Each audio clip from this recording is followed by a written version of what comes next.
Business చేయడము అనేది ఆషామాషి విషయం కాదు. అది చేసే వాళ్ళకి మాత్రమే తెలుస్తుంది ఎంత కష్టమో.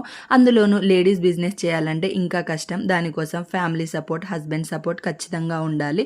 నేను ఆ విషయంలో చాలా లక్కీ అనే చెప్పాలి. ఎందుకంటే మా ఆయన నాకు 100% సపోర్ట్ చేస్తారు. ఒక రకంగా నా బ్యాక్ బోన్ ఆయననే చెప్పాలి. మీరు నార్మల్గా శారీస్ బిజినెస్ చేసే లేడీస్ని చూసింటారు కదా, నాది కాస్త వెరైటీ. నాది మెన్స్ వేర్, కిడ్స్ వేర్ ఉంటుందన్నమాట. మేము అప్పుడెప్పుడో తెల్లవారుజామున పర్చేస్కి బయలుదేరితే మేము పర్చేస్ చేసే చోటుకెళ్ళేలోపు మార్నింగ్ 10:30 అయ్యింది.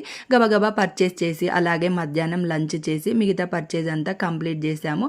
నేను మెన్స్ వేర్ మెయింటైన్ చేస్తుంటాను కాబట్టి నేను పర్చేస్ చేసే చోటుకెళ్ళే చోట లేడీస్ చాలా తక్కువగా ఉంటారనమాట. వాళ్ళంతా కాస్త డిఫరెంట్గా చూస్తుంటారు నన్ను, అదేంటి లేడీ పర్చేస్ చేస్తుంది అని చెప్పేసి.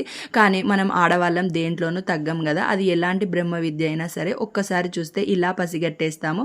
నేను అలాగే నేర్చుకున్నాను.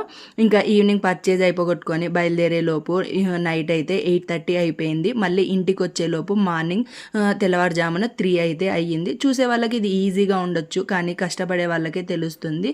ఏది కష్టపడకుండా రాదు కదా. చూసే వాళ్ళకి మన లైఫ్ లగ్జరీగా అనిపిస్తుంది. అది చేసే కష్టాన్ని బట్టి ఉంటుంది. మీరేమంటారు? కరెక్టేనా?